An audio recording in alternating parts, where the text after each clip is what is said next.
Hey everybody! Welcome back to the D-pad. We're deciding to celebrate something that's very important to all of us, and that is that we got a new couch. Look at this! Look at this thing. Rick and I fucking carried this shit half a mile earlier, much to our chagrin. It was worth it though. It's a really comfortable couch. Yeah. Rest in peace, Green Couch 2.0. That was gray.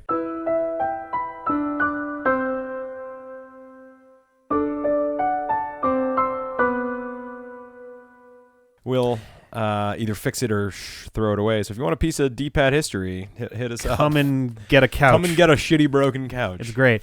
But seriously, so today, I'm as we John, release this anyway, by the way. I'm Rick. Today is the 20th anniversary of the American release of the Nintendo 64, and we decided to come together to give our top 20 best Nintendo 64 games. Ish. Yeah, so we're doing this a little differently than last time. Part of the reason for that is that among our team, weirdly enough, there's not a whole lot of N64 knowledge. I played a ton of N64. Because your mom had a daycare and there was one in the basement. Exactly. And I did not play very much because those games were expensive. Yeah. I mean, you were a Dreamcast kid around this time, weren't you? I loved my Dreamcast, yes. I played we'll find out, but I played a bunch of 64 games, but just not as much as most people, I guess. I think most of the rest of the team were PlayStation folks around that time, which granted it was a good time to get into the PlayStation for sure. At various points I was all of those things, but I missed a lot of the 64 games that were mediocre. I was someone who grew up with the Super Nintendo in a big way, so when the N64 came around, it was a big I gotta get the N64. Yeah. I never gave the PlayStation a second thought. And wow. I still to this day have never owned my own personal PlayStation. I entirely bought the PlayStation for Final Fantasy VII. Yeah. Entirely. And then there was a lot of other good stuff on it too. So what are we? How is this? So what we're gonna do this? Work? So because this is a list. This list is just me and John. The rest of the team had a couple suggestions that we'll bring up here and there. Damn fine coffee. For the most part, we were the only ones who had like a full kind of list. So we're just gonna go and alternate up our own personal list, and we'll see how they line up. Yeah. So we're starting at what? 10? 20. Starting at 20. Yep. Okay, so I'll use my second list. Your meh list. Okay, yeah. His list is not necessarily top 20, but more top 10 like and another 10 that are decent. And 10 that I have played. Mine are a top 20. I had about 30, 35 that I was thinking about, and I whittled it down to a top 20. So don't take this. We're just going to have fun with this. We're just going to use this as an opportunity to talk about these games. Do you want to go first then, and I'll go and I'll follow up, or like how do we want to do this? Yeah, I'll go first. Okay. So, actually, on my list... He made it his lock screen and then immediately unlocked my phone out of habit, yeah. Let's go with, let's see, for number 20, I'm going to say...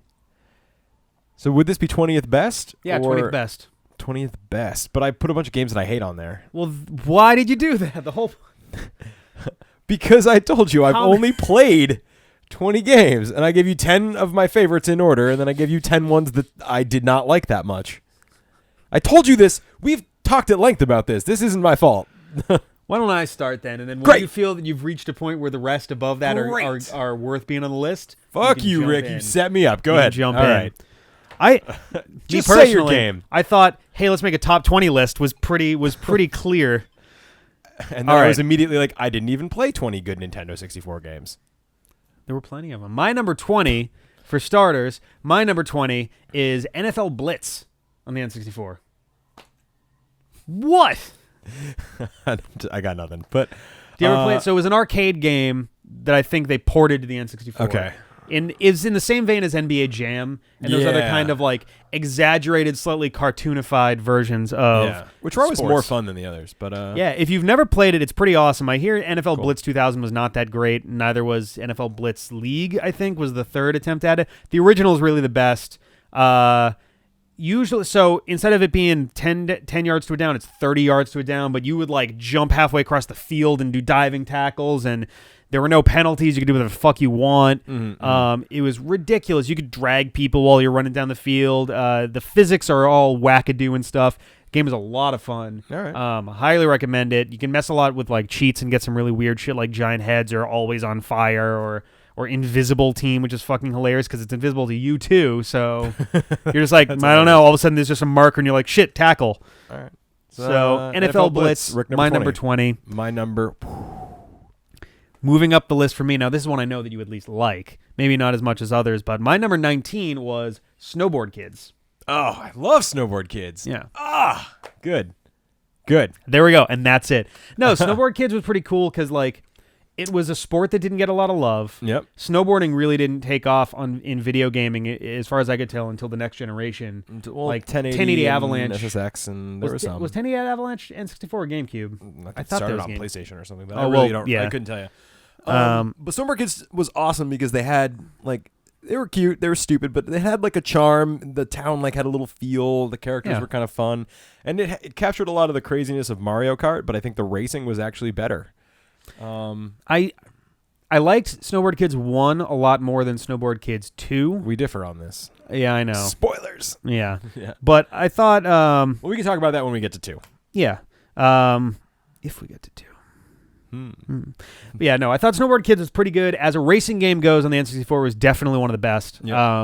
One of the most creative, and it was one that didn't rely on an existing franchise, which was nice refreshing. touch. Yeah, I want to say it was Atlas that did Snowboard Kids. It was one of their best on the console, if not one of the best on the console. Yeah. It was excellent game. Yeah. Simple idea. We'll probably play it on the channel sometime because Ian and I fucking love those games. I do too. I actually. So my only thing that I really didn't like in the game. In life. Yeah. Is that if you even nudge a wall, it really fucks you up. Mm-hmm. Like you could be going full speed and you kind of like, if there's a wall here and you kind of whoop, it's not like bounce and kind of keep going. It's like, oh, douche, in a way, that unforgiving nature was kind of. I don't want to bring it back to Dark Souls, but it was the same thing. Like you had to learn to like not hit that wall next time. Well, yeah, because it is pretty unforgiving in that way. So it was good. The one that stood out the most to me as being particularly cruel is one of the races. I want to say it was called like Grassy Fields or something. It was one where you were going through this like Dutch-looking city in the hillside. There was no snow to it. But everything was very narrow, and you were going down roads and stuff, and like just these fences at 45-degree angles off of each other. Is that 2? Like, it may have been. I think it was the first one. All right, we're gonna keep talking about 2 if we don't. Sorry. If we're okay. Not careful. So what's next? Keep moving up the list. My number 18. I'm gonna hum a song for you, and I want to see if you can figure out what game I'm talking about based on that. All right, ready? Ba da ba ba ba ba da ba da ba ba ba ba. Ba ba ba ba ba da da ba da ba ba ba da ba ba. No. Do you know the song at least? No, I have no idea what you're doing. Superman by Goldfinger. Not Goldfinger. Was it Goldfinger? Was that the name of the group? No. So here I am doing everything I can. I got none of what you're doing right now is enjoyable. It was a song that seemed to get most of its notoriety because it was part of the soundtrack to Tony Hawk's Pro Skater. Oh. So my number 18 is Tony Hawk's Pro Skater 2. Wow. I think the first one was pretty good. 64? Yeah. Huh. But I'm not judging it based on PlayStation versions or anything like that. I'm going off the original. But like it was a damn good game that improved considerably on the original formula, and it was just fucking fun. You didn't have to be good at it. I was never good at it.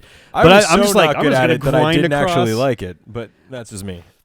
You know me. I always 7 miles on this one pool. No just big deal. like real life. Yeah, I do that shit every day. Every day. Yeah, you know me. I have a tougher time getting into sports games, so when so I do, it's great. But yeah, I just never quite clicked with THPS2. Yeah. I did love Jet Grind Radio, since we're talking about contemporary games. Jet Grind, I still have yet to play. I've heard it was good, though. My style of game a lot more, and it captured that same fun, I think. I wouldn't be surprised if Jet Grind Radio or Jet Set Radio, I forget which one's where. Japan is it's set. The same one. But I wouldn't be surprised if that took most of its inspiration from Tony Hawk's. Yeah, I bet it did. Because like they were like, how can we... It landed so hard and so good. How can we Sonic Team this? And then they did. Basically, that was awesome. a big thing with Sonic Team in the late 90s. I'm sure we'll get to that in the Supersonic Let's Play. They got very copy-paste in the late 90s. It got a little bit embarrassing. But, a little bit. That's for a different day. Yeah. But yeah, Tony Hawk's Pro Skater 2 had great music, and it was a lot of fun. Yeah. And I think all those together just fit really nicely in the mid-late 90s of like just pop culture. It was great. Awesome. I think the age of like TRL and stuff helped with that too. Like Tony Hawk was a very that's a great way to put guy that. Right now. That game was like contemporary with TRL in my life. Yeah. For like the month that I was like, oh, this is what people watch. Cool. Okay, so my number 17 is one that I enjoyed a lot. I think it's one that doesn't get enough love when it comes to best list because it's so offbeat. And when this one came out, at least in the US, it was definitely not the kind of game you would expect to play. I think once the age of the Wii and the DS came around, with casual gamer like becoming a bigger thing, like I think nowadays you'd be more likely to see this stuff. And it's hilarious because the licensing got so weird a couple years ago that there's now 2 entirely separate franchises based out of this. One that kept the name and one that kept the actual like game. It's very weird. What are you talking about? Harvest Moon on the N64. Oh, yeah. Okay. Yeah. I think I never played the not the original. There's like 8 different originals depending on how you count. But there was one there was at least one on the Super Nintendo and one on the Game Boy. Nowadays, I think we talked about this during Mega Man Legends. Harvest Moon. So the Harvest Moon name belongs to one company, and they make stuff that's not exactly like Harvest Moon from before. And then I want to say Natsume owns the actual games. I might be wrong. There's something weird, and I know what you're talking about. But they own the games, and they're still making them for DS and 3DS. They call it something else. I forget if It's a Wonderful Life was the subtitle of. It's like one of the games. Something, whatever. Yeah, it doesn't matter. But but Harvest Moon 64 was good. It was. There was a lot of neat stuff there. It's a farming simulator.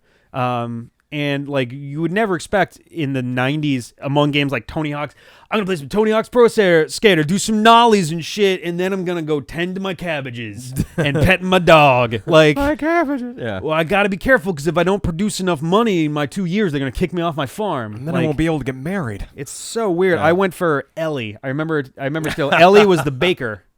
She made cakes and stuff, and she was cute, and she was nice. That's how life is. And everyone else scared me a little bit. Yep. There was the rancher. There was the ranching chick. It was also, I guess, a dating sim, I guess, along with it. Yeah. There was the rancher. Wasn't there like a librarian or something? I hope so. There was this kind of like bitchy, rich chick. Awesome. That was her entire characterization, was that she was just this chick. I'm a bitchy rich chick. Kinda. And then I forget the last one. There were 5 in total, but all right. Well, sounds like you made the right choice. I think so. Sweet. You go in if you bought stuff from her bakery, which you needed to do to eat and not die, then it made her happy. So that was easy. There's a softball one there. Yeah, It seemed like the obvious choice the first time through, and then it was like, all right, everyone else is way more convoluted to actually work with. I know the rancher. I think she likes grapes. Good to know. I've always wanted to try those games, but I never have. It's basically, I think that Harvest Moon paved the way for Animal Crossing. Yeah, oh, for sure. There's a lot in common there. Yeah. I mean, even in like Harvest Moon, you wind up using your tools a lot to make them better and shit. Like there's stuff that like almost 1-to-1 translation and stuff. Yeah. It kind of paved that genre, whatever it is. Yeah. Like an RPG life sim. Simulators don't get enough love, I think, in a lot of these really lists. Cool, yeah. Yeah. All right, good. All right, so moving up the list. Those 4 are kind of in their own category of like low, kind of like, all right, sure, yeah. Now we're getting to the spot where like everything above this, I feel, should pretty much always be on the top 20 for N64. Those last 4 are very subjective, I think, and I try to stay objective with it, but you don't always have an easy way of doing that. So number 16, this one belongs on this list, I think, and that is Yoshi's Story. Yeah. I put that on somewhere in my list. I didn't love it though. Yeah, I mean, it's like half the game that Yoshi's Island is. That's the reason it's so low on my list. The idea is perfect. So the atmosphere is amazing, and I think the level design is actually beautiful, but the mechanical level design is just leaves something to be desired. I don't know if it's too easy, frankly, or just like if you pit them against each other. Yoshi's Story is not as good of a game, objectively speaking, as Yoshi's Island. Correct. I think Yoshi's Island is completely 100% a better game. Yep. Top to bottom. I think the only things that Yoshi's Story definitely does better are, I mean, I don't even know if it's necessarily better. It's just different. The look, I think, is a lot more solid. Yeah. On the Yoshi Story, in Yoshi's Story, and that's maybe just because they had better graphics to work with, so you could have a bit more. Same thing with Yoshi's Woolly World. I prefer the cartoony style of Yoshi's. Yeah, I like that just fine too. I think they're kind of equal, and Yoshi's Story feels small. At the end of the day. Exactly. You can beat the game by just eating the first 30 fruits you see and going through a third of every level. Yeah, it's very strange. If you now, the way that and that was the way I played it at first because I didn't understand what I was really doing. But now, if you play the game with the sole purpose of getting all the melons, 30 melons for every level, then it's an entirely different experience. I'm sure it's if you go a little tougher, a little deeper. If you opt to go for 30 melons in every level, now you're on the scale and scope of a game that actually can compete higher up in the thing. But because the game makes that optional, right, it really brings it down. So it would be cool to actually check it out and like give it that fair chance, because I probably just played like a bunch and was like, this feels. I would love to compare. I would love to play and compare Yoshi's Island, Yoshi's Story, and Yoshi's Woolly World. I think the three of those are kind of spiritual successors to each other. That's cool. Maybe kind of nice. I know Yoshi's Island DS. I played a bit of that. It feels like it was loosely inspired by Yoshi's Island, but doesn't quite have the same charm. It's a little bit too complicated. I heard that too, actually. It seemed like it's kind of nice. a rush cash-in title. Yeah, Mario 64 DS kind of felt the same way to me. Same idea. I think those came out around the same time. Oh, I liked Mario 64 DS. That was okay. I think it kind of suffered from the same things. It's mostly Yoshi's Island just DS did. being able to play as Wario and it's Luigi just being able to play Mario 64 on a handheld. Yeah, which I like. Anyway, awesome. Moving on. Actually, in that one, don't you start the game as Yoshi? Yoshi, yeah. Which is kind of, you have to like find Mario in the first level to unlock him. It was a neat twist. It was more of like a rejiggering than like a straight port. So it was kind of cool. All right. Moving up the list is for number 15 is one that we're actually going to be playing very soon on the channel. One that I'm looking forward to a lot. It's got its awkwardness. It's got some pacing issues, which is why it's down this low. But I think the creativity, like at the base level of what you'd expect for it, and then what it adds in this iteration is it makes it a really solid pick for this list, and that's Kirby 64, the Crystal Shards. Yeah, so that's one where they introduce kind of like the super moves, right? Yeah, you could double. So now you could do, all right, I'm not just using fire, I'm using fire and rock at the same time and doing this crazy volcano thing, which is a really cool mechanic. Or electric and rock to swing it like a lasso. This is where Kirby really starts to suffer from too much power make game easy syndrome. Yeah, it's. I think this is where it had a bit of an identity crisis. Kirby's Dream Land 3 came out before, and I think that was between that and Superstar. Executed artistic vision of a game. Dream Land 3 might actually be Kirby's peak in the 90s. It could be. I love Superstar, but someone actually mentioned in the comments, like, if I had never played Superstar before and I sat down to that, I'd feel kind of bummed that I got a bunch of tiny games instead of one real full game. It's like, that's a fair point, and I think Dreamland 3 fills that gap. Yeah. 64 comes on the heels of that. It's the third. Yeah. Dreamland 2, 3, and then Kirby 64 are the Dark Matter trilogy, and it plays off of a lot of those same things. I think the double powers are meant to replace the animal buddies a little bit. Yeah, for sure.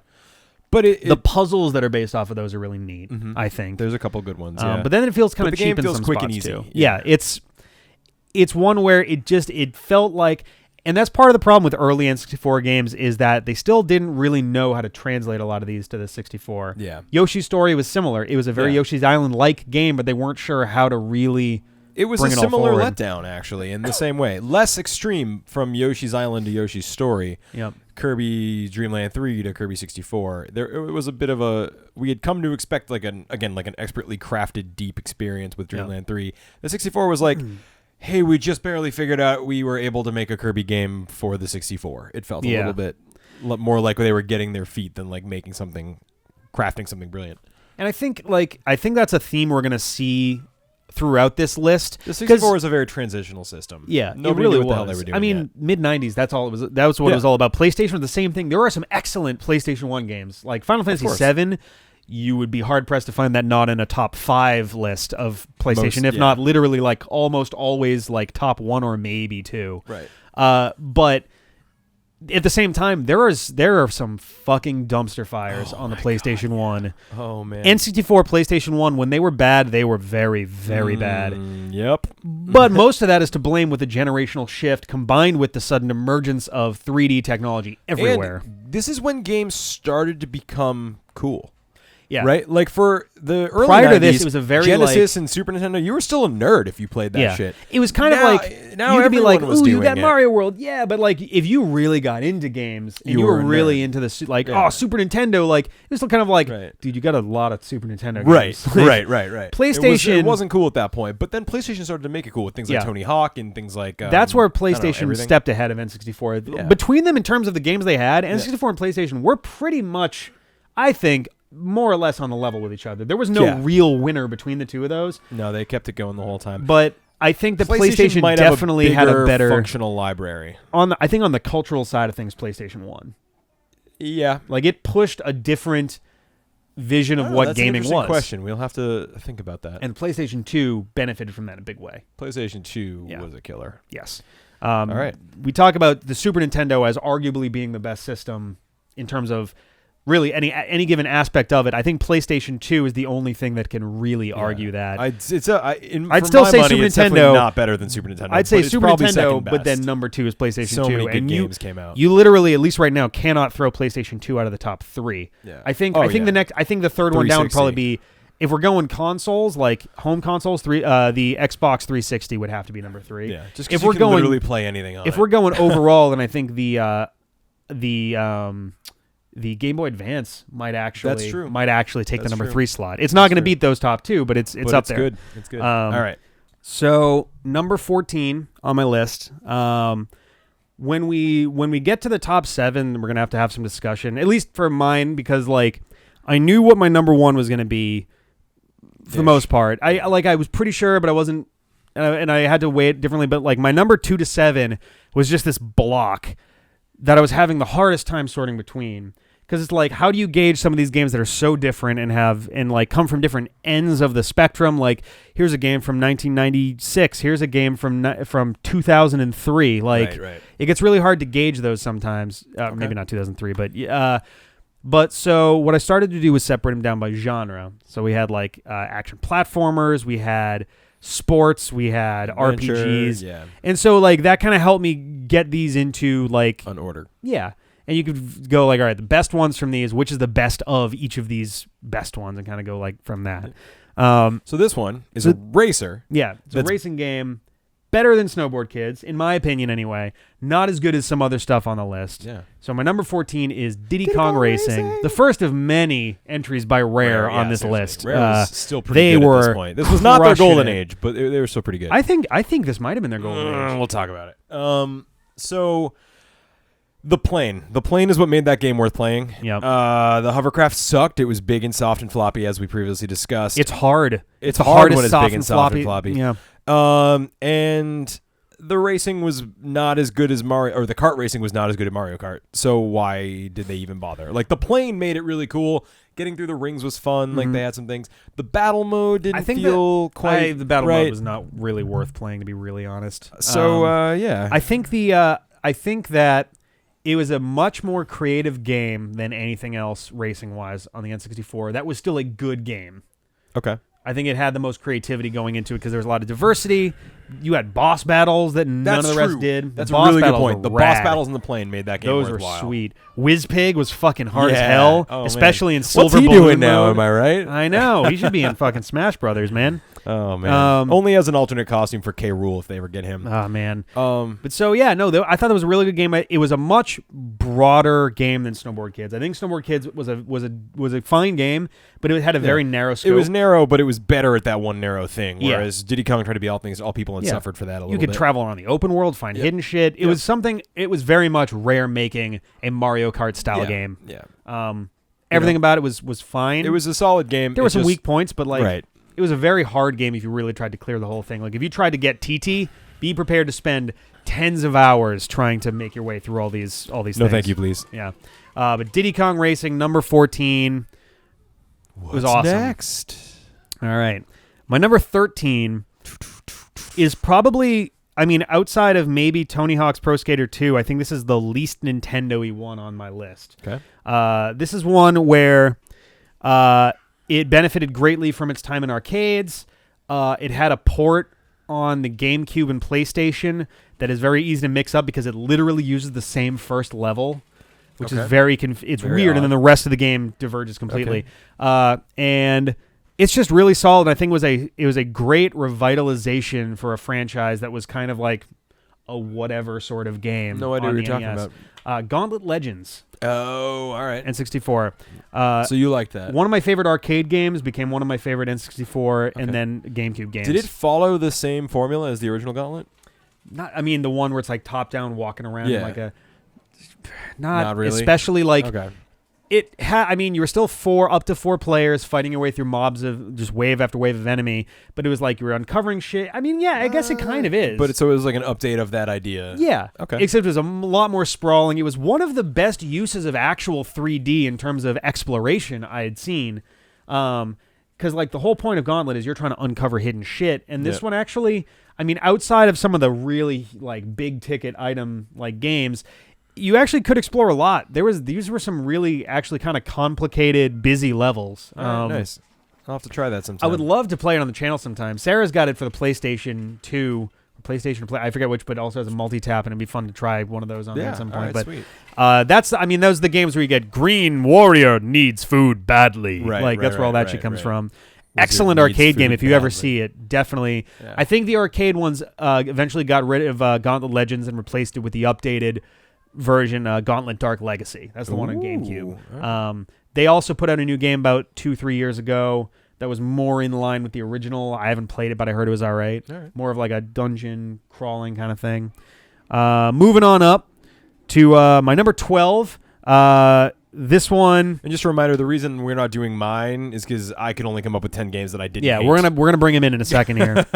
My number 12 is, I mean, we're basically at the point where all of these more or less speak for themselves, but we'll speak for them anyway. Number 12 is Mario Kart 64. Yeah, that's about right. I think it's a very good game. Yeah, I think it's a worthy update that really fixed a lot of the issues that the Super Nintendo one had. It showcased how good a 64 thing. Yeah, how good a 64 upgrade could be. I mean, I still remember Christmas. I got an N64. I got Mario 64.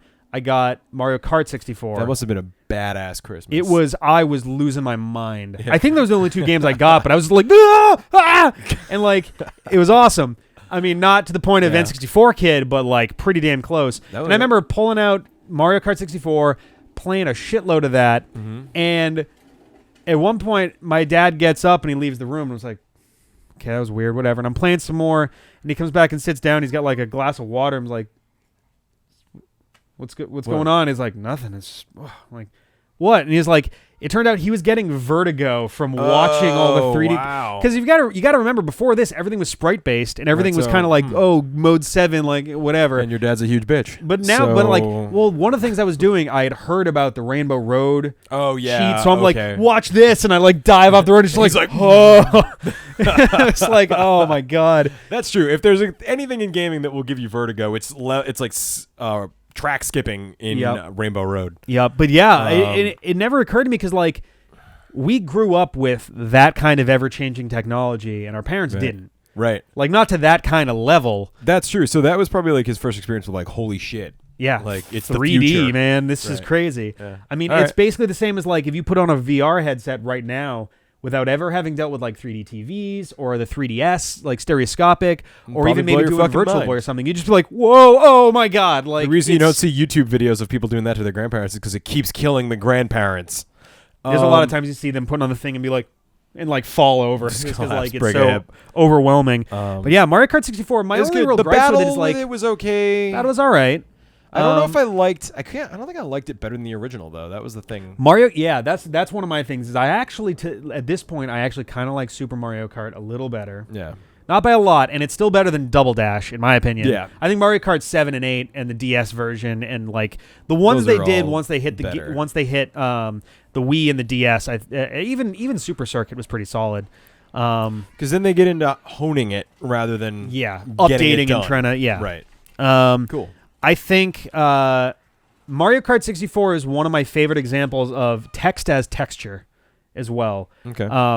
It's one of those games where like if you look at when you're driving around and you do a little hop, it'll like say like boing or something, but it'll be letters, but they'll be in 3D and like it'll be pixely letters. Okay, like it's a weird. I have to see it. I can't. It's such a hard thing. You were talking thing about to this describe. the other day, but yeah, it's a hard thing to describe, but it's like it makes sense in the early days of 3D. How are you going to display interactable text? Well, you're going to make a texture and put it on an invisible object. Like that's the easiest way to do it. And like vroom and stuff, like and the little gas letters when you're doing your like the drifting and all that stuff. That's like cool. So it gave it a kind of an interesting style. Yeah, and at the time it was mind blowing, but like later on it's just kind of like it really stands out because you don't really see that anymore. Okay. All right, next one. Okay, so this is my last entry before John steps in and joins me with his list for his top 10. My better list. And as such, I'm gonna throw in my my keyboard just like flew up to the top of my screen. It was kind of weird.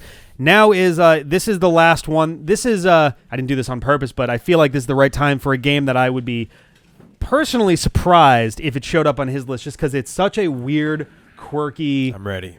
offbeat sort of game. It's the kind of thing that you would almost expect. In a way, it's sort of what the N64 did best. It had a lot of very strange... Because nobody knew what they were doing yet. So Yeah. they were like, and then we'll just fucking try it. So this is one that I would love to play on the channel sometime, along with its two counterparts on the Genesis, because the three of these form an excellent little trio of weird but very finely tuned, creative, like cohesive sort of games. And that is Mischief Makers on the N64. Yeah. Okay. It's such a strange game. Okay. I think it's like you play as a robot girl. Yep. On the planet Clancy, I think. Clancer, maybe Clancer. Okay. And your whole thing is you grab stuff and shake it really hard. Like babies. Yeah. And half of the plot, like your professor that made you get stolen at the beginning of the game. And Not kidnapped. No. Just stolen. And you rescue him at the end of the first level. But he's like weirdly like handsy and like creepy on you and stuff. So every time he's like, "Thank you for saving me," or whatever, and she just like grabs him and throws him as hard as she can, which turns out to be like halfway across the planet. She goes, "Fuck, I have to go save him again." Shit. Weird. So she has to go through another world to save him. Like it sounds like a really weird game. It's a game that honestly would have been just as good as an anime. The characters are really cool, I think. All right. And there's a lot of references to other pop culture sort of things. Like there's a Power Rangers sort of team that are made up of bad guys, and like they all have like animal mutations and animal robots that are these giant hulking things that took a lot of inspiration from the Gunstar Heroes robots. Yep. Yeah, I can picture this game. I just never played it, but I'm glad to hear it's good. It's very good. Could have gone It's either my way, number I feel 11. like. I think Mischief Makers is great. It's very hard to 100% because of a fucking 100-meter dash, if you can believe it. There's a series of levels that's you competing in basically a local Olympics. Okay. And you have to complete a 100-meter dash in like this ridiculously small time. And that's kind of fun though. Yeah, it's a pretty good game. I'd love to play it on here sometime, cool. along with Gunstar Heroes and Dynamite Headdy, the other two treasure games that I think are just amazing. So now what we're going to do is we're going to say this is number 10, and he's going to give his, I'm going to give mine. Yep. We'll have a short discussion. Do you want to go? I've done 10 in a row. Do you want to lead off? Sure, I'll go with one. All right. There'll be a short discussion, but we'll probably have to be careful because we're going to want to come back to them. My number 10 was actually Kirby 64. Okay. Because it's a solid game. It's not one of the best Kirby games, but it's a cool game, and it was one of the best that the 64 had to offer. Remember, I only actually played like maybe 15 64 games. Mm-hmm. So my list is a little You played skewed. 1,564 games? That's 15, a lot. 64 That's games. a lot. Yeah. So that was my number 10. What's yours? My number 10 is... I feel like I'm going to get a little flack for putting it this low. Okay. My number 10 is Star Fox 64. Didn't even make mine. Really? Yeah, I just Wow. never Okay. got into it. I All right. tried. That's my thing is like, I know it's a good game, and I've played it, and I like the game. It's it's not one that I really got into a ton, but I appreciate what it was a huge step up from the Super Nintendo. Mm-hmm. It was one of the few jumps from Super Nintendo to N64 that felt very smooth. I would say Star Fox 64 is probably better than Star Fox. I would say that's probably the case, and that's too. rare for the patterns we've been seeing here. Yeah. You know? So it's a good game. I can tell it's objectively a good game. I was never good at it. We did some multiplayer with my cousin, and I just couldn't get into it. Mm-hmm. But yeah, it's a solid game. It's a cool game, and I like the characters. I like the voice acting. I liked it a lot, except for the playing it. Yeah, it's very unforgiving if you want to get for a good ending, but I mean, it's a nice challenge to have. Cool. All right, number 9. All right, you want to do yours? Number 9 is Pokemon Snap. I was thinking about that one. Fucking really enjoyed that whole thing, like wall to wall. That one did not make my list. It had no replay value. For that sure. was part of the problem. It was a very small game and had zero replay. But I was like, you know what? This is cool. This is an experience that's unique to this system. They're doing it well. It's characters we love. There are some really nice Easter eggs. Yeah, it is genuinely fun. Yes, it's short. Yes, it doesn't have replay value. So I totally understand those criticisms. But at the time, it felt new and different and cool, and I was into it. I liked that the character. I don't know which came first, but I liked that the character was in the anime as well.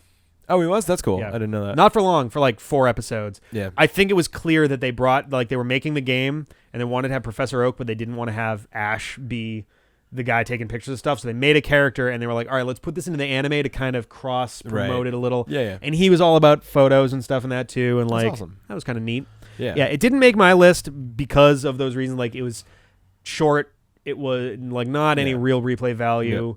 The pacing was frustrating. If you were like, I just want to go get a picture of a Growlithe, I don't want to sit through 12 minutes of other shit to get it. Okay. You know? But like, they're minor grievances, But I think. as an experience, it was really cool once. Yeah. Yeah. Yep. Cool. So what was your number 9? I really think it should get an updated, remake for the Wii U. Oh my God.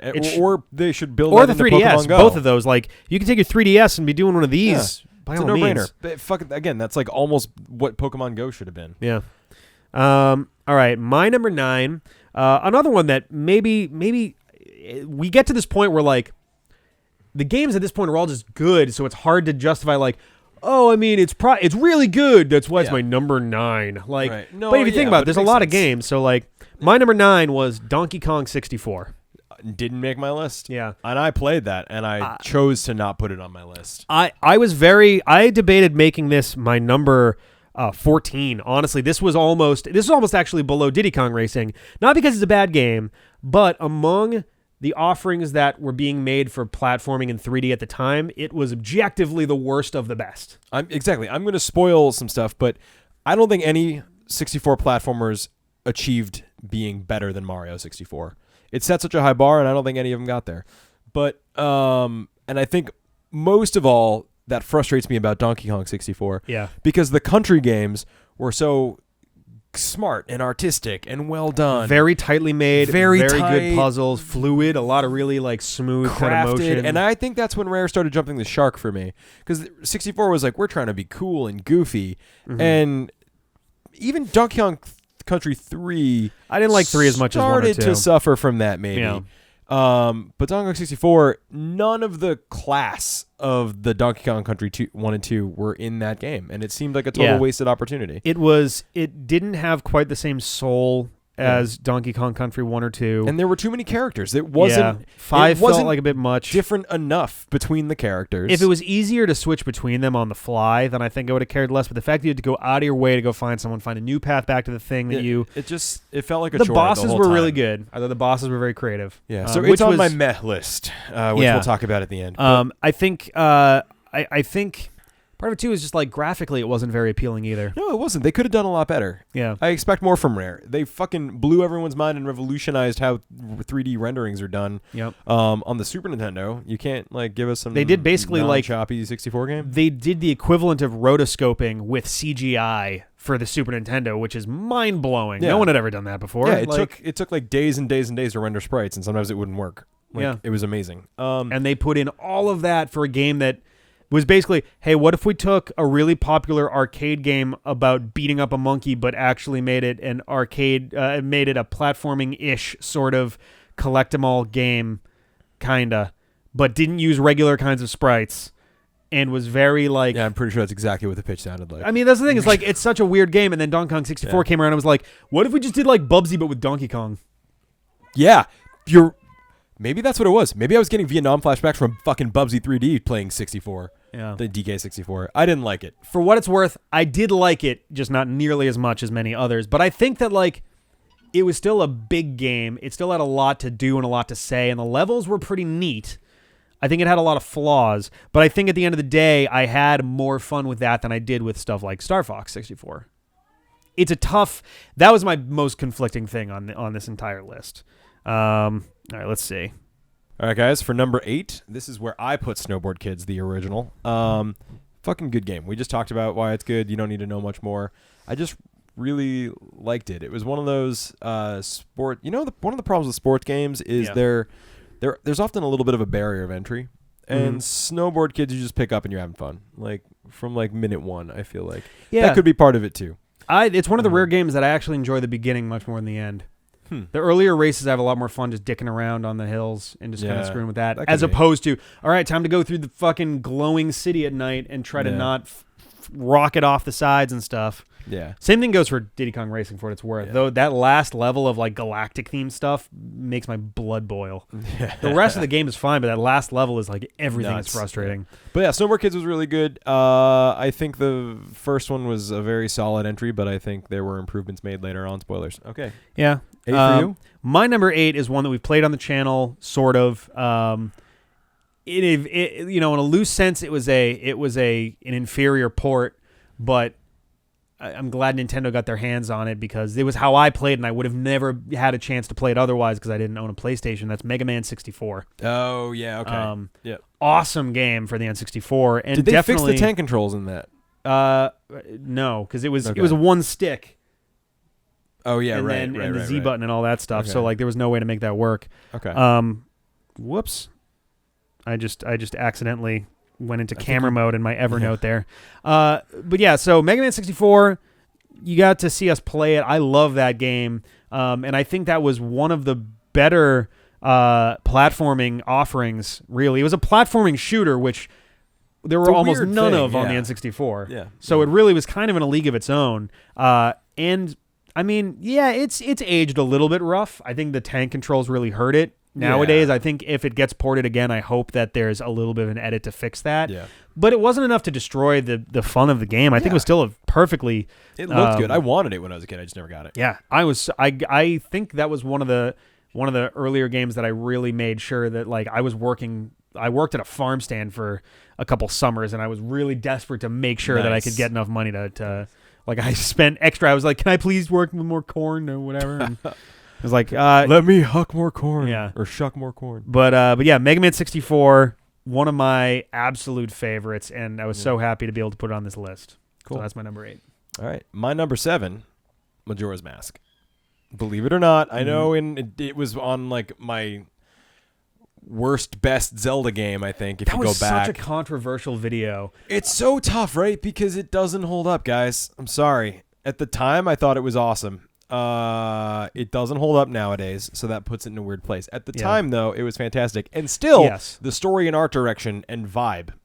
It's among the best that Zelda's ever offered up. Give it a lot of points, yeah. If you went off of the aesthetic of the games, I think the order you're probably going to go with is like Twilight Princess and then Majora's Mask. I think Twilight Princess, Majora's Mask, and then like Skyward Sword. Oh, Wind Waker, and then probably Skyward Sword after that. Ocarina of Time, for what it's worth, as excellent a game as it is, had no real voice. Very plain aesthetic. Frankly, same with A Link to the Past. It was like one of the only real weaknesses that game had is it had no real like... things like the bunny saved it. There were little moments where I guess there were nice little... Yeah, that's true. Yeah. Overall, it didn't have any like major themes to go with it where the later games now do, but... But yeah, no, Majora's Mask, the aesthetic is very strong. The problem is the gameplay just doesn't quite reach that point. It doesn't match it, I guess. And again, in its defense, I played it on the 3DS, and I played the Wii U port, which I wasn't thrilled with. Yeah. So maybe back on the 64, it felt a little more natural, so maybe it was a little better. But there's a lot of repetition, there's a lot of fetching, there's a lot of... The dungeons are okay, but they're not amazing. You have to do a lot of like dumb waiting around to get things to happen. As a story, it is an excellent game. Yeah, exactly. Like from the storytelling perspective, yes. Gameplay. If there was ever something, if The Legend of Zelda was ever to be turned into a cartoon, again, I guess a cartoon, an anime, something. Or even a live action thing, I would hope they would work with Majora's Mask because I think that gives you a lot of anime today goes off of those kind of like I'm watching ReZero right now with Sarah and with Beeble and Holly, and the whole theme of that is someone who keeps dying and resetting to basically a checkpoint, and it's that same kind of idea of like, what if you're just in this world that is dying? And you just keep getting sent, like every time you do something, you get sent back anyway. And you're like, how can I actually make a meaningful change? Yeah. And like Majora's Mask just gives you more creative depth to work with. It's like a better dynamic range of things you could pull on. And the death themes in there are pretty bold for Nintendo at the time. Those were some strong, dark overtones. Which I really appreciate. Twilight Princess was very dark in a sort of gloomy, depressing way, but Majora's Mask was dark in a like, this world is doomed. It's a very nihilistic. Yeah. Twilight Princess is like, oppressive, like you're really like the underdog in this whole thing in more ways than one, I guess. But in Majora's Mask is pretty much like wolf humor for you. Yeah, Majora's Mask was very much this sort of mood of like, what's the point? Everyone's dead. 3 days doesn't matter. Right. It's the same. If we found out there was an asteroid that was going to hit the Earth and kill everyone in 3 days. I don't know. I'd probably be in shock for the first 2 and just go about my day like normal because I wouldn't know what to do with myself. And that's what the people do in Majora's Mask. I think that's a good point. The characterization. It's almost chillingly like it's creepy because everyone's so weirdly calm about it. Yeah. I think it's a much better character study and a much better story and a much better atmosphere than it is as a game. In a way, because it was smaller than Ocarina, you got to know everyone better, and everyone felt like they had more going on. Yeah. If you have all the time in the world to really sit and explore and really get into every nook and cranny of it, I think Majora's Mask has a lot more to offer. But not everyone wants to spend 50, 60 hours on a game that really is, it's smaller than Ocarina of Time. Right. So it feels a little fetch questy and repeaty at times. Yeah. But yeah, so that's my 7. What's yours? My number 7, and this is where I got into the list of like, how the fuck do I weigh these against each other? Yeah. I think that this was, I don't know which one came out first. I'm actually going to look it up very quick while I kind of describe this here. But it's one where I thought that, I don't want to show him what I'm looking up just because I don't want to spoil for him, I guess. But there we go. I thought that this one had a huge amount of charm that most N64 games did not have. Wow, this one came out before. That's even more embarrassing for the other one. I thought it had a lot of charm, a lot of really creative ideas. The level design was really cute and clever and fun. There was some weird, dark adult humor in there. All this crazy shit. So my number 7 is Banjo-Kazooie. Okay. What's shocking to me is that Banjo-Kazooie came out in the summer of 1998, and then Donkey Kong 64 came out in the winter of 1999. That's not shocking at all. DK64 is effectively a skin on Banjo-Kazooie. Except a shitty one. It's like it's a worse game, and it looks worse, and everything's worse. Yeah. And maybe that's why both of those games suffer, right? Because I don't think Banjo-Kazooie suffers at all. I played a good chunk of it, and the whole time I was like, maybe it was the aesthetic, maybe it was goofy in a way that like rubbed me the wrong way or something. Yeah. But I was like, I would never pick this up over Mario 64. Okay. Because I would rent a game and I would play it, and if I really liked it, I would try and buy it. And I gave Banjo a chance. I played it for the 3 days I had it or whatever. And I was like, it's just not doing it for me. It's maybe the voices piss me off because they're so annoying. There comes at first they're definitely annoying. There comes a point where you just kind of get into it and you're just like, fuck it. The game right. Thank you for annoying me in the way that I just described. The gameplay, let's assume that its basic platforming is on par with Mario 64. Sure. But I don't find the level design as in-depth, as thoughtful, or as ranging different landscapes as Mario 64. Yeah, I mean, and again, I know it's shitty to compare every platformer to, but it's like, remember how we talked about how in the Super Nintendo one, Super Mario World it was amazing when it came out, and then it became the middle bar. So if Mario World is a lot of games were the bar better than Mario World, and those were great games. And a lot of games were worse because Mario World was awesome. I feel like if you make that same comparison over on 64, Mario 64 set the bar, and like nobody really got there. And I feel that way about DK64 immensely. I feel that way about Conker's Bad Fur Day. I feel that way about fucking Banjo. I feel that way about Chameleon Twist, which is in my meh pile. Yeah. There were a lot of nice ideas in all those games, but I don't think any of them were executed as perfectly as 64. I think Mario 64. It's a little. I had a struggle when judging a couple of these games against each other because when it comes to the platforming stuff, Donkey Kong 64, Banjo-Kazooie are very similar in terms of gameplay. I think, for the most part, it's like all and jungles aesthetic. And bullshit. It's very similar. They're not quite the same, but they're very similar. Whereas Mario 64 has a different sort of spin to it. It's a lot more of an acrobatic game, which I very much enjoy. Acrobatic gymnastic, like it's a very quick kind of motion, which is good and fine. But where you get to Banjo-Kazooie, less so with Donkey Kong 64, was just a slower Mario 64. Banjo-Kazooie is a bit more of a technical game.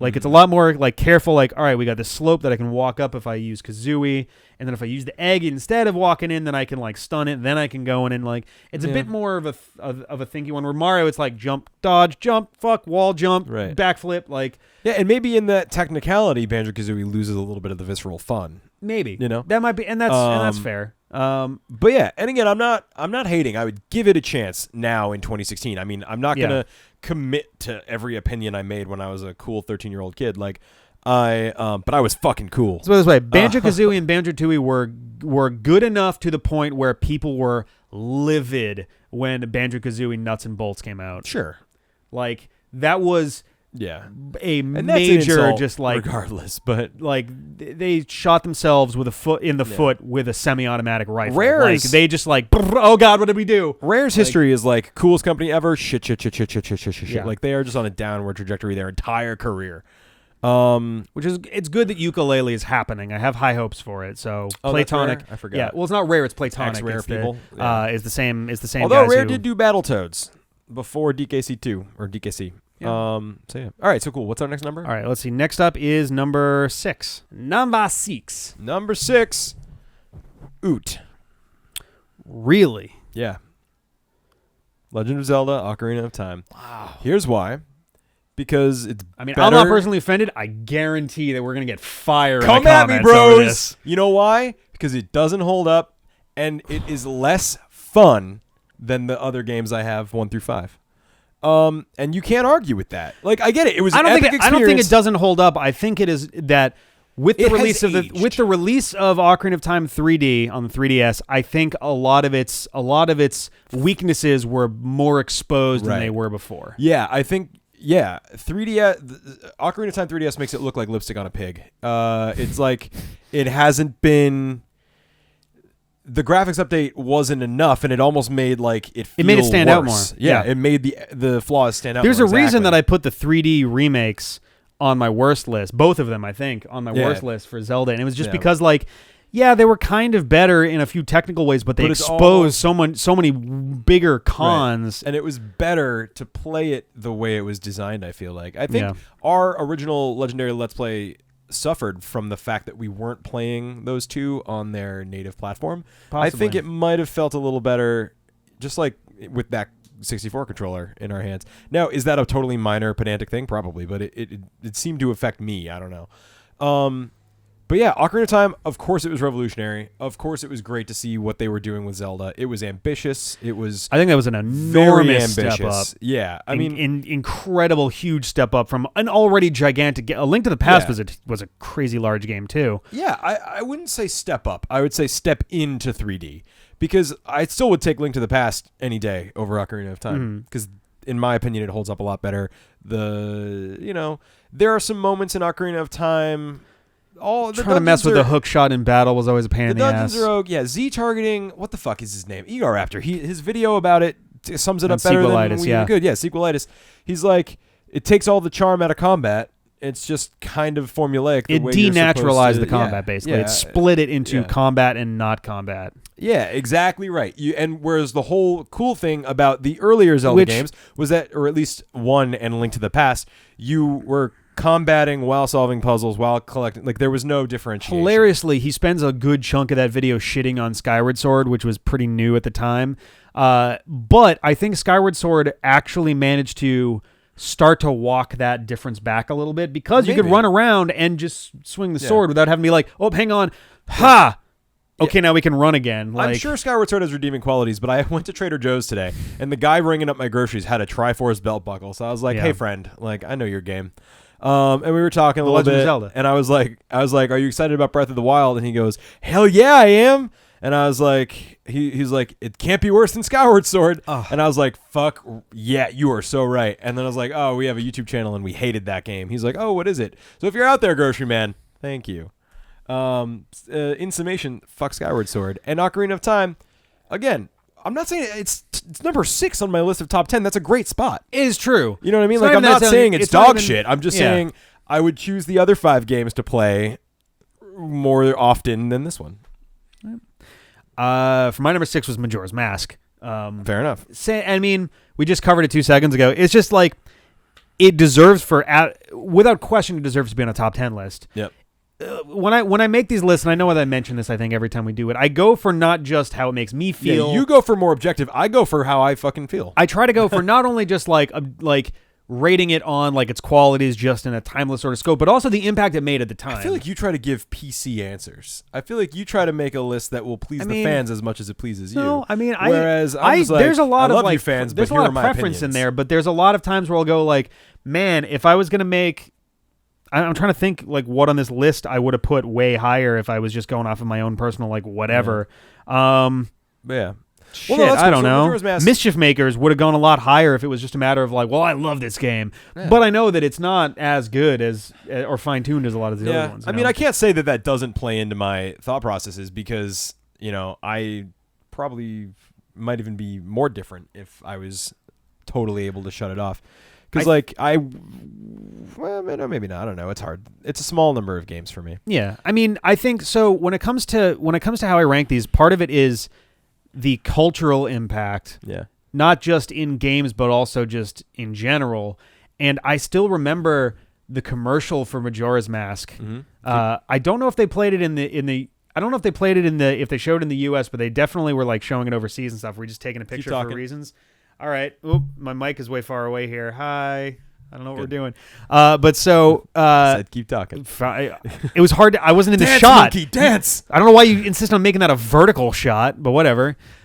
So there was a commercial that aired for Majora's Mask that was literally people. It was a dark night, people running in the streets with like news reports talking about the end of the world.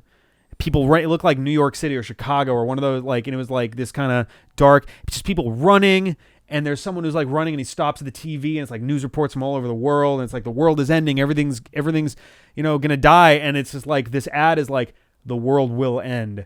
Who can you save in time? And it's just like, whoa, what? That's awesome. And it was the We should darkest, review that on the channel. most depressing commercial I've ever seen. Yeah. But it totally gets you in the right frame of mind where you're just like, these are the stakes. Right. Regardless of what you do on your trip through this timeline, everyone will die. I remember it might have been that commercial. Like when I first heard about that game, it was the first time I was like, I'm absolutely getting that game the day it comes out. Yeah. Like, Compared to Ocarina of Time, at the end of the game, everyone has a fucking dance party. Like the world is saved, Ganondorf's and gone. ironically, couple Ocarina of Gorons Time died, but ends who on a cares super about them? melancholy note. Yeah. Majora's Mask is like, hey, we lived through the night.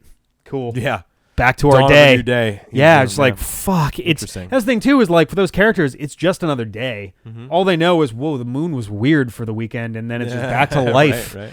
And like, but you have gone through this cycle dozens of times, sometimes dying yourself, and it's just like, it's such a strange, dark mood. And like, everyone was talking about it in 99 when it came out. And like, it was just, all I can remember is like, everyone talked about Ocarina of Time because it was this awesome, huge game, and then everyone talked about Majora's Mask because it was like, hey, what if we took Ocarina of Time and made it just fuck with your head a lot about every choice you make? Actually, yes. So like the impact it had. Weird statue guys. This thing? No, no bueno on that shit. All right. What number are we at? Let's see. So next up is going to be number 5. Sorry, just checking on the time to make sure. Yeah. Okay, yeah, we're still good with this one. Number 5. Ready? Yeah. Paper Mario. Cool. Fucking like the game. It's not as good as Mario RPG. Again, but a worthy recurring successor theme. for sure. Very much. I liked the direction they were bringing it in. I would actually put it equal. It's close. It's real close. Right there. I think I fanboy a little bit. Yeah. Or not even that. I nostalgia boner a little bit. Yeah. Because like I loved Mario RPG. I played it at the exact right time in my life. It was perfect. It was exactly what I wanted. And then I basically just wanted a sequel to that. And when Paper Mario wasn't exactly pretty damn that, close. I was like, where's Gino? Or like, this wasn't made by Square. I'm too hip. Right. Yep. So I'd love to go back and play those games now. Ian swears by them. They're like his favorite like series. And for what it's worth, Paper Mario was a very good game that had its entirely new brand of like sort of a sense of humor. Yeah, a whole new cast of unique, cool characters. Yeah. And then Thousand Year Door in the GameCube just blows it out of the water to the point where like that's the one. It's one of the few games associated with Mario where I can look at that, compare it to Mario RPG, and say Thousand Year Door is better. Yep. Just flat out better. Ian, I don't know for sure, but that might be like one of his like all-time top 3 all-time. It's not my top 3, but if I had to make like a top, I don't know about 10, top 20 all-time, Thousand Year Door would be I think there. for him, he played it at the right time in the right way that I did with RPG. Yeah. So he just like owned it, Yep. Awesome. So that's my 5. My number 5, it's hilarious because of its franchise, it's almost certainly the worst, but it was such a strange move and it was such a monumental shift in the genre. Yep. It was something that had, as far as I can tell, had never been done before on any sort of scale like that. To the point where nowadays we get a dime a dozen. Yeah, they're everywhere because everyone's trying to capture that same magic, and that is Super Smash Brothers. Yeah, the N64. That's actually not what I thought you were going to say. Really? Yeah. Yeah. No, I thought you were going to say the next one. What I'm assuming is probably your next one. Maybe. I don't know. It's whoever would have thought of that. Like, before Super Smash Brothers came out, who would have ever been like, what if little kids on the playground would be like, I wish I could have a game with Sonic and Mario and Mega Man. Yeah. And, you know, and I used to think about that. Like, before Smash Brothers, if someone was like, you know what they're going to do? They're going to make a game where Sonic beats up Dynamite Heady and then they fight General Chaos and they're just going to punch each other until they explode. Right. And it's like, that's an insane person's idea. And then suddenly here's Smash Brothers. Like, wait, that's a thing? From Nintendo, the most non-violent, family-friendly game company. Fighting against this disembodied hand. Dystopic. Yeah, I mean, they're all toys, which is the way they get away with that, but fine. Yeah. Like, such a good game, though. And at the time, like, I remember, like, my dad, like, Ian and I were like, we have to have that game now, please. Yep. And I like gave Dad money, and he like on the way to work, like he went to the GameStop when it opened and like got it for us, and we came home and we just played all night, and it was awesome. And yeah, it was so good. By today's standards, it's like a little clunky. It has aged really badly. Fucking clunky, but it's still undeniably one of the best games on that system, and it is like of its own franchise, it's the worst of the 4.5, 5, however we want to stage those. But it set the groundwork for such an amazing franchise to the point where now there's like PlayStation All-Stars Battle Royale fucking... Smash 4 might be my favorite of all time. Yeah. Like one of my top 3 games of all time.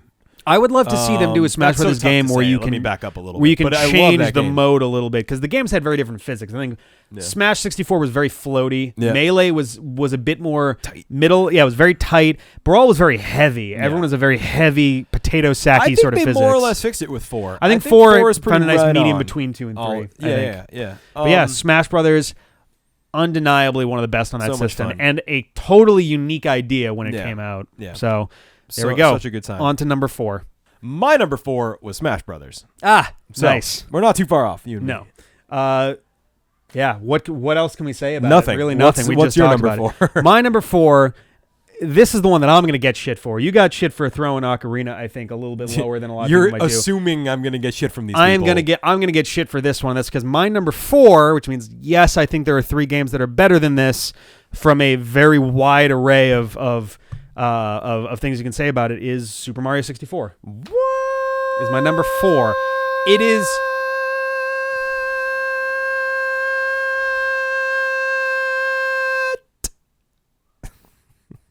What do you mean number 4?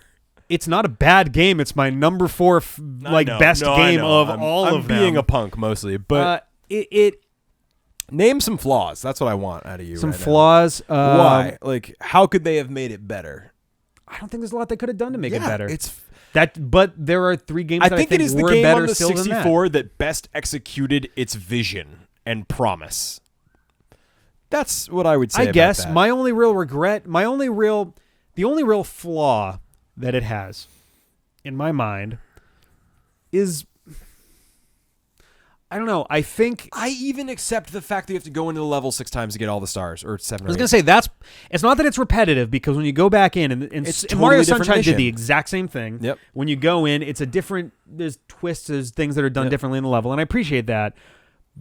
It does make the game feel a bit smaller than it really is. Like, it is, because of the different variances, there's a lot more to do, but it does condense it a little bit. I mean, maybe there are flaws. Maybe you're right. Maybe it just ended I have up, a hard time picking out flaws. Yeah. I think the game... It's a solid game. Yeah, it was probably the most fluid game on the N64, which does a lot for it. My only real issue with it is that at the end of the day, it is a little more primitive because it was a launch title. Yeah. And that's not a fault. You can't really fault a game for being first. Yeah. Like, No. same thing with when we did the Super Nintendo list. Super Mario World wasn't my favorite one, wasn't my number 1, but it perfectly executed the vision of the Super Nintendo. It just set the bar. And I think Mario 64 set the bar as well. The difference Just less being, things got there. Yeah, the difference being the N64 and PlayStation 1, like I said before, was such a difficult transition transition to make that not nearly as many games actually hit that point. Fair enough. I think some of the games that I rated below it did better than Mario 64 in a few ways, but when you rate them all together, I think Mario 64 executes it better than nearly all of them. Yeah. Great atmosphere, great, the physics felt surprisingly solid. They still feel tight today. Yeah. The physics and controls still feel great today, which says, I think, a lot. Because I will admit, controls I hold are it, soupy. One thing that, this isn't even really a fault, this is more of just a personal, at the time. This didn't bring it down at all, but if I had to pick one stupid thing that me, of all people, would hate about it, if you get 120 stars, your reward is you get to see Yoshi for a second, he gives you a shitload of 1-ups, and you get a triple jump that is invincible while you're in your third jump. Yeah, it's a pretty shitty reward, but it's not about... It's not about that. The journey is the reward, or whatever, But I see that's okay. Fine, that I guess is. It's flaw. It's such a non-item though. But I don't know. Mario 64. There's almost nothing you can say about it that's bad. It was such a step up in terms of interaction from Mario World and Yoshi's Island that. I mean, you're swinging Bowser and throwing him at bombs. You're catching shit, throwing them. You're doing all these crazy acrobatic things that stay to this day. When you play Mario Sunshine, Mario Galaxy 2, and from what it looks like, and I haven't all the new ones, they all retain that same acrobatic style. Yeah. You can play Mario Galaxy and still do all right, run and then turn and do the crazy side flip. And that tightness and feel and forethought, they had to come up with all that before any games had even come out for the damn system. Yeah. Now, admittedly, half of those tight controls came from Mario Sunshine, and sometimes, admittedly, I do misattribute some of those tighter controls back to the original. Well, maybe some of the side flips and the weirder jumpy things come from. I actually have a lot of complaints about Sunshine, so that's a different video. Yeah. Okay. All right. Number 3. That's now we're up to the top 3. Yeah. All right. Ready? All right. I'm gonna get a lot of shit for this. Mario Party. I was actually on the fence of putting the original Mario Party on my worst list. Really? And it's only because, now granted, Mario Party 2 almost made it onto my top list. Okay. I don't think that Mario Party was a terrible game, but it was such a good idea that was executed so weirdly. It felt like it wasn't done yet. Mario Party 2 really consolidated the idea and made it there we go. I put it for number 3 because I got there's so many little I got so much joy and fun out of it, and I played. You want to know who and I played our Mario hands Party will never with? be the same. Yeah, that's true. I still have nerve damage on my rotating finger. I've destroyed controllers from that. Oh yeah. So I'm you gotta row, you gotta row, you gotta row. Right. And Right. Getting flashbacks from that. So, yeah, absolutely. So, for those of you who didn't have a 64, you had to rotate the weird nub joystick as fast as you could. And the best way to do it was to row. You were rowing on it one side of the here. canoe. I mean, there were a million things that did it. I think that was. I thought that was the only one that did it. But you had to do it as fast as you did it using your palm. So this was the best way to do it. So imagine driving that. Burn a welt into your hand. Friends had that. Yeah, the worst blisters I've ever had in my life. We were on 12, my hands, not from playing guitar, is from that fucking game. We were 12 or 13, and you want to know who I played with? Alex and Dustin. Wow. And Ian. So a proto D-pad. Right. Crew. So I have really good memory. That's when I solidified those guys, and we had a good time. And I didn't put it on my worst list specifically because at the end of the day, it's not a bad game. It was fun. It was super fun. It was original. It was a very original but deeply flawed game that I think Mario Party 2. What flaws are you really talking about? Some of the mini games are cheap, but okay, what else? I think Mario Party 2. There was and in a way that painful panic made it that much more. You were that much more invested in it. The other ones always felt a little bit like the stakes were a little less. I feel like Mario Party felt more like a beta, and Mario Party 2 felt more like a complete thought. I'd be surprised if you thought that when you were 12. But fair enough. Fair enough. Okay, so that's my number 3. Yours? My number 3. Let me pull up my list. Oh, my number 3 is Paper Mario. Fair enough. Put it way up there as RPGs go. Clearly the best on the N64. Yeah. There weren't many, but it undoubtedly was number 1 in terms of RPGs. Okay. It was a worthy successor to Super Mario RPG. Some ways better, some ways worse. I think it had a better flow to it than Mario RPG did, which is more a matter of Nintendo. I think was picking up a few tricks from Rare that Square hadn't. Okay. Mario RPG, a very Square sort of game. It was here's your direction, but there's stuff here's some you would never guess that, but there you go. Yeah. Paper Mario had a bit more of the world felt a little more cohesive. There was a little bit more like you could travel between places a little easier. But at the end of the day, very well made game, tons of replayability, huge world, really creative characters and bosses and stuff, and it opened the door to the Paper Mario series, which has been suffering lately, but I don't know. I always like those games a lot. Yeah. No, awesome. So that was my number 3. All right, number 2. You ready? Yep. You ready? Yep. Snowboard Kids 2. Wow. I fucking loved that Number game. 2. And my list is mostly based on pure fun. And for me, nostalgia does play into that. Based on pure funt. Funt. So much funt. I'm the king of funt. The You Bay sure of are, Funty. So anyway, I fucking love Snowboard Kids 2 because it was an awesome one-player experience. It was a solid multiplayer experience. Ian and I played the shit out of that game. Mm-hmm. It was great. It was a good racer. There was a great battle component that augmented the race. It wasn't one or the other. The level design and character design were charming. There was enough bonus content you had to find. There were secret characters to unlock. It just kept my attention and kept my interest and kept it fun the whole time. And you could always get a little better. Yeah. So I really, really loved it. My only real issue with it, and part of the reason I didn't put it on the list, I put Snowboard Kids 1 on my list, was just that it kind of had the same drawback that a lot of sports and racing games have, which is, hey, it's the same game but a little more, which is fine. Yeah. But it was. But see, I think it fixed a lot of the bald spots in Snowboard Kids. I think it was a good improvement, but I don't know. It was a very hard to quantify thing. Getting to play as Damien and then realizing he's kind of shitty was kind of fun. Was weird. And you could unlock the shopkeep dog, which doesn't make any sense, and you could unlock the penguin coach. That was cool. And the stunt levels were so cool too. Because there was a mode where you could go in and just hit ramps it was very Tony Hawk, I'm sure, but it was just easy to do, but easy to learn, tough to master, which I think is the hallmark of a sports game that I can enjoy. Okay. So that's me. What about your number 2? So my number 2 is there was actually a point where I was debating making this my number 1. Wait a minute. No. I know what it's going to be. I wonder if he does. It's one that, to this day, it's one that it's one of the few sequels that really just stands out to me as clear. It starts from the exact point of the ending of the first one, doesn't miss a beat, continues on. Everything is just as tight, in some cases tighter. So Pokemon Puzzle League really made it to your second spot. Wow. Yeah. Unbelievable. No, Banjo-Tooie is my number disgusting. 2 on N64. You disgust me. It is such a well-crafted I'll have to game. give it a chance because I never played Tooie because I didn't like Kazooie. So maybe Tooie. It's a much more you could one thing I really liked is you could travel between the different worlds from within them. You didn't have to necessarily go to the hub world. You could kind of all right, we're in the sewer level, but we're in the sewer area. Now we can go.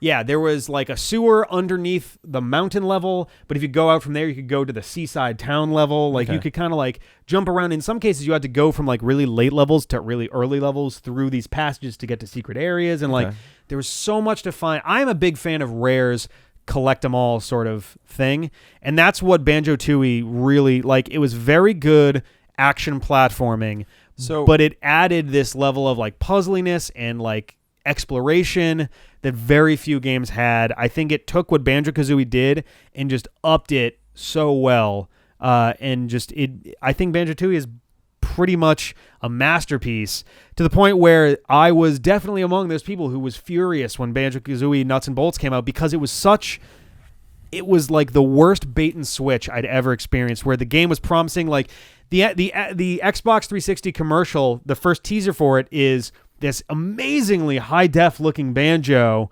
very cartoon, exaggerated style, but he's hanging out and he's drawing. I think he drew the door to his house.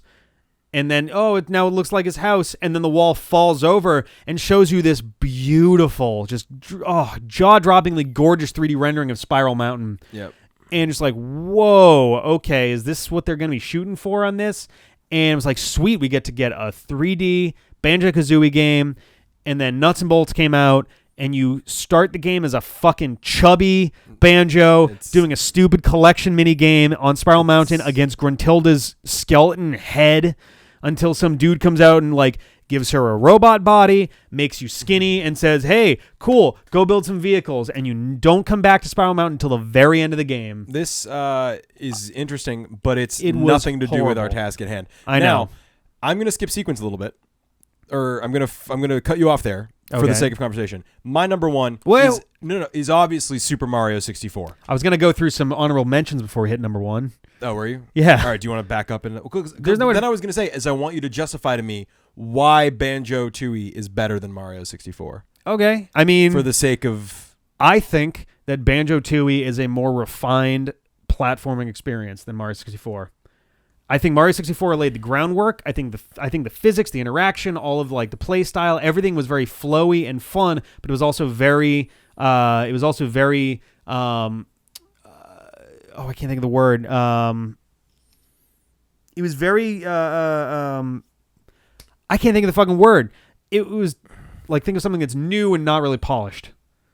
I could see that, but I still say it has some of the highest polish on the whole fucking system, which I think is why I had to leave it at 1. I don't know if it does. Like, it's still my number 4. Now, I'm not saying that you think like, it's bad, but I'm curious how Banjo-Tooie could be better. How Banjo-Tooie could be better Than 64. Oh, it could be better than Mario 64. Yeah. I think it's just there's a lot more going on. One thing Mario 64 did not really have going for it was like, yeah, there were like coins and shit in places, and there was always like, oh, here's this big spinning thing to interact with, but there weren't a ton of enemies. It felt not bare, not to the point of like Hyrule Field, especially in like Twilight Princess, but like it always felt a little emptier than you kind of wanted it to be. I never thought of that as a was concern. very busy. There was a lot of atmosphere. Okay. There was a lot of stuff going on. Was there more fetchiness in Banjo-Tooie? I don't know about fetchiness. There was a lot of Stuff you more, could do but didn't have to? Yeah. There was a lot The more only options. There was a lot more concern- creative. I think there was more creativity in Banjo-Tooie than The Mario only 64. concern, you really think so? Yes. I find that tough to believe. We should do a side by side. I'm sure. The only concern I could leverage at Mario 64 is that for someone who knows what they're doing, there's not a lot of difficulty there.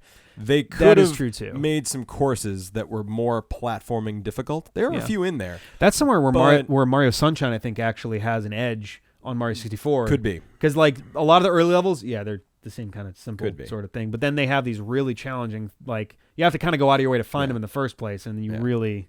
And I'm sorry I broke sequence a little bit there, but everyone already knew I was going to pick Mario 64. And now we can do the honorable mentions before you do your number 1. Okay, sure. Should we- So for some honorable mentions, I neglected to pull up. I had CJ. CJ also sent a couple of them over here. Oh, I'll just do his right off the bat. His pick for like the best one was Bomberman 64. The best game? The best game. He didn't play very many games. I don't have a lot of experience with those Bomberman games, like 64. He's also Bomberman so pissed that Jetters. Bomberman didn't make it into Smash. I am pissed that it didn't make it into Smash. There was no reason with all the extra characters that made it into this latest iteration that Bomberman wasn't in there. Yeah. I think Bomberman totally belongs at this point in Smash Brothers. It's probably the most glaring omission in the roster, in my opinion, right now. Okay. Bomberman is way, way up there. All right. In terms of iconic all-time video game characters, because now Nintendo, once PlayStation All-Star Battle Royale kicked the bucket and Cloud made it into Smash, it was pretty clear Nintendo had won the entire to the point where they could grab Crash Bandicoot if they really want and be like, fuck it. No, fuck Crash. He doesn't deserve to be in there. I don't think it does either, but I'm saying like Crash has no business being on a Nintendo. Let's get Bubsy fighter. in there too. Fuck it. Yeah. A couple other ones. Some that I was debating on the list, but they just fell a little short. Cruisin' World. Yeah. I actually really liked, but when it came down to it, it is a very small game. Yeah. With not a lot of diversity. My thing was, Cruisin' USA was kind of an annoying racing game, and Cruisin' World made it bearable because you could do stunts off of other cars, which I thought was fucking awesome. Yep. And you could customize them and have all this crazy shit. Fun game. I highly recommend it. For me, an honorable mention would be Chameleon Twist. Is not a good game, but it was quirky and weird and interesting and weirdly compelling, even though you knew it was bad. Chameleon Twist, very hard, but still very enjoyable. A lot of really creative stuff, a lot of quirkiness. Chameleon Twist 2. Yeah, you joystick. Once you go into and attack, if you grab a thing, then you move your tongue, not your character. Yep, it's very interesting. Sometimes there were a lot of puzzles that You involved could wrap grabbing it something around and you. it was really really cool puzzles. Yeah. I think a lot of hard work for the N64 too. Yeah, I'm sure I would the engine imagine that must was have a been bitch to cranking. program. Chameleon Twist 2 was terrible. Did it even have one? I didn't even know that. It was the same kind of game, sort of. Oh, but they looked worse. They looked like actual chameleons instead of little bobble-headed dudes. Right. Like, what? No, not a fan of that one. Chameleon Twist 1, yes. Pokemon Puzzle League. This is the one I was talking with John earlier. Like, it deserves to be, in my opinion, on a top 20 list, with the exception that it didn't need to be an N64 game. Yeah, it's just Tetris Attack again, which makes us love it. It had this neat column mode, like a cylinder mode, which was probably the only real thing you could do to improve on the original formula. At the end of the day, it's Tetris Attack. Yeah. With Pokemon theming. With Ash, weirdly enough, it's one of the few games where Ash is actually a character, not Red Ash. Yeah. I'll throw one out there. GoldenEye 007, B-Sod. We're gonna get that one in there so too. much flack for that. My thing is, I didn't play it a lot, and I didn't like it. Me too, man. It was 100%. too fucking hard. Everyone was so into it, and I'm like, guys, like, it was too hard. I tried so hard, and I just could never get good at it. Rarely leverage. I know, and that's saying something. I know. You complain all the fucking. No, I'm just kidding. It just felt it was very dry. It had very little character to it. It was very like, all right, now you need to go this way. I bet a lot of my friends just liked it because it seemed like it should have been cool. Yeah. You know what I mean? But it definitely deserves an honorable mention. Yep. The multiplayer inspired so much of what we get out of multiplayer today. Yep. Perfect Dark, Jet Force Gemini, those are all good games, but I barely ever played them. Banjo-Tooie has a multiplayer chunk that is entirely an homage to GoldenEye. Oh, that's kind of funny. That's cool. So I thought that was kind of cool. All right. Any others? I'm trying to see if there's any others. There's a whole bunch of them on here that are like, one of my honorable mentions is Hey You Pikachu. Not an entirely great game, but such a neat idea. That's where you talk to Pikachu and make him do stuff. Yeah, my sister had that. That's cool. And it's got a little microphone, and you talk to Pikachu, and it had just enough speech recognition to understand what to do with it. Apparently, if you say PlayStation, he freaks out and electrocutes you. That's funny. Mario Party 2 was an honorable mention on there. Yeah. Mystical Ninja starring Goemon. Never played it. No, I played a little bit of it. The only reason it's not on my list is that I only played a little. I played like 2 chapters of the game, and it was a lot of fun. It seemed good, but I just didn't get a chance to get into it enough to really have a good idea of the game. Helix 101 made that suggestion to us at one point. I had Pokemon Snap. Pokemon Stadium. I think it was kind of what we wanted to be able to do with Pokemon, but it was not what we wanted out of Pokemon. No, entirely. For me, exactly. For me, it was a failure. For me, it was a letdown. The fact, the thing that made it a questionable, like maybe, was the fact you could plug in your games and use your actual in-game Pokemon in Stadium. I thought that was neat. That was cool. That was cool. And like, cool. That's where that was one of the earliest showcasings of alternate colors and stuff. I think it came out after Pokemon Gold and Silver, where shiny was a thing, but like these nice little teeny changes. It was kind of nice. I thought that was cool. Star Wars Rogue Squadron. That was an awesome game. Shadows of the Empire was for that too, right? Was it? I don't know. I didn't play much of that. Actually, no. Yes, it was. Yes.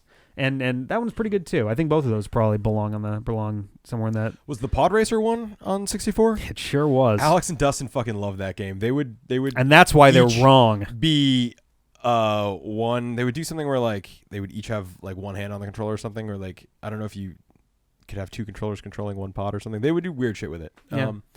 All right, I guess it's time for number it is. 1.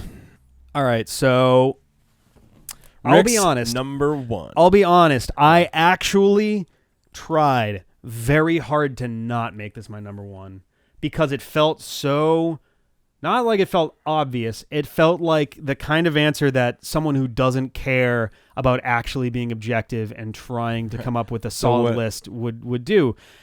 And that's my number 1 N64 game is Ocarina of Time. Right.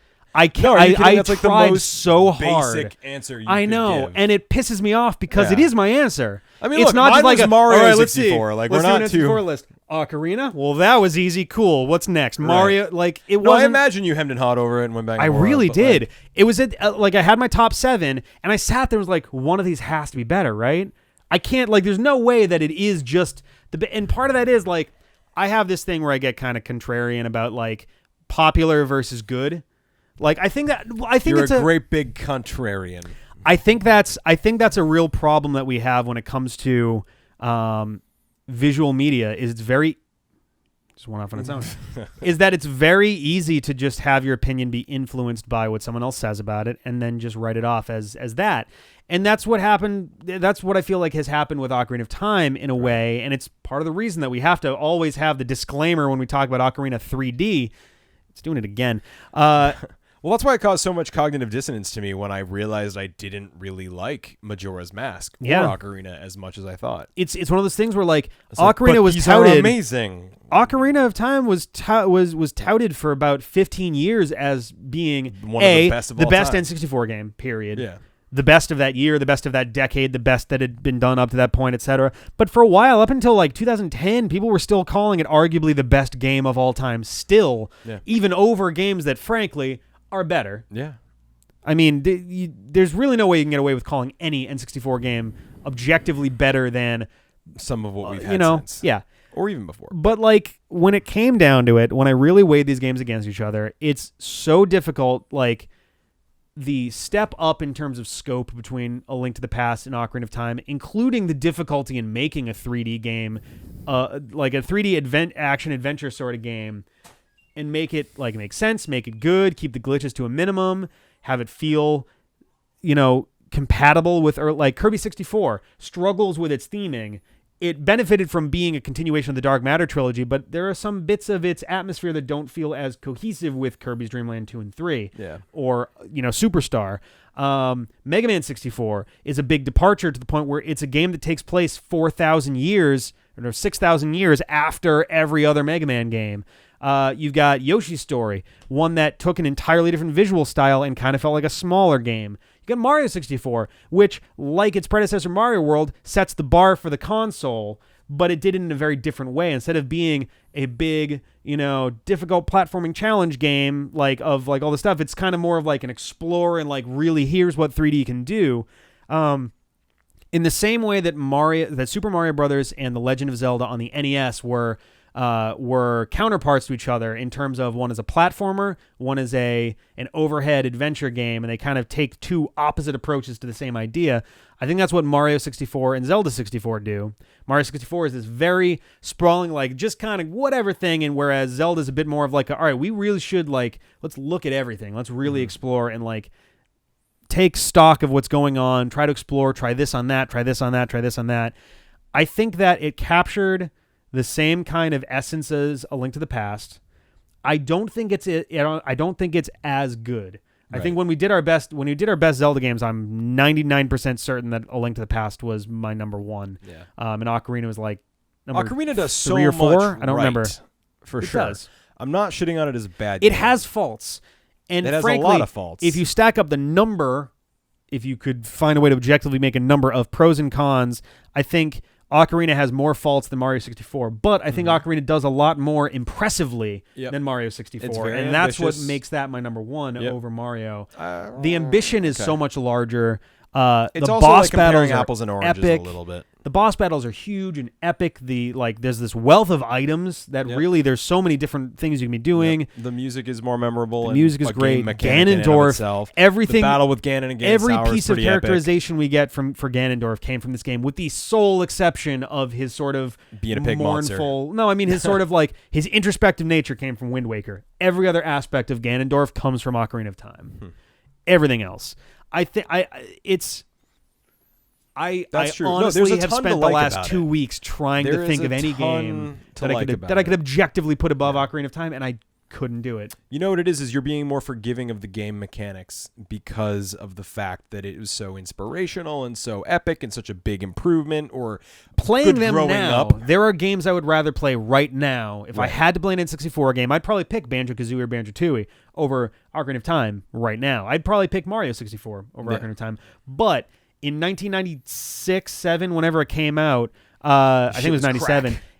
There was you could not conceive of something better than that was achievable on the N64 at the time. I think you're right, and because of that, that's why it's my number one. No, we get it. You're a basic pandering bitch. That's just the way it is. We understand. So that's our list.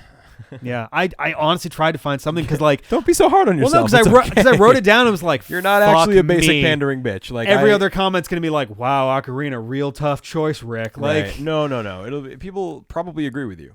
I mean, maybe, and part of me wonders if that's part of the problem. Is like it's such an iconically part of its character, part of its iconic nature is it's the number one. Like it's embedded into it in a weird way now, where like you can't really separate the critical reaction. I think that Not critical reaction. My greatest wish for the N64 in hindsight would have been that Ocarina of Time was the gold standard that other games would hope to achieve and surpass. And that was the case, with the exception that I don't think any game actually pulled it off. Yeah. I don't think any other game on the N64 actually pulled off the level of scope, character, just versatility, replay value. I can go back and replay it right now and not feel worse for doing it. I think Majora's Mask, it's not going to happen. I don't want to play it again. Majora's Ocarina, Mask does have I would actually be fine with that. Yeah. So Mario 64 was this ambitious and hit it. Yeah. Zelda 64 was this ambitious and got pretty close. There were some flaws. You know, I think that's a good way to maybe I've been very open about the characterize fact that I think that Twilight Princess is the actual completion of the goals they set out to do. The dream they wanted with Ocarina. I think that's and right. it had its own flaws, but that was also the result of the GameCube era. Yep. It was going into the Wii. Empty World, the Rush, the whole bunch the of stuff. brownness of everything in like 2005-ish, I think. Everything had that kind of brown realistic thing, and it didn't really match right. But I think Ocarina of Time, it set a very high bar, definitely almost too high of a bar. And they cut content. They ran out of time. And but the amount that they actually managed to achieve is impressive. And if you look at, I don't think it's the best game of all time. No. By any stretch. By no But means. compared to the time that it came out and the impact and the ambition and what it actually pulled off, if you scale it for inflation, let's call it. Yeah, kind of. Then compared to everything else in its microcosm, it might be. It might have been. Compared to what is achievable and what they did. Look at No Man's Sky. Yeah. They promised so much. And they just it's all right, that's them calling their shot, and then they swing and miss. And it's what, or they swing and bobbles over to first base and whoops. I don't really see the comparison there, but I appreciate you. It'd be the same as Ocarina going dude, I'm gonna hit that light out, 500 feet out and 120 feet up. I'm gonna smash that light bulb, and they hit it, and they get a home run. But it's all right, it's a home run, cool. Yeah. But it's not fucking world-ending crazy. But it's yeah, but you still nailed it. You just didn't. But they're but I wanted that. It's still an amazing game. I think. So my number one, Ocarina of Time. Your number one, Mario 64. I think we can live with that. All right, so that's. I would love to hear what you guys think for your own list. If you can come up with a top 20, by all means, please. We'll talk about it. Yeah. We might do a reaction. Fuck it. Why not? There are definitely games we missed. I would love to talk about some more of these. But yeah, so happy 20th birthday to Nintendo 64. We love you. We'll see you guys next time.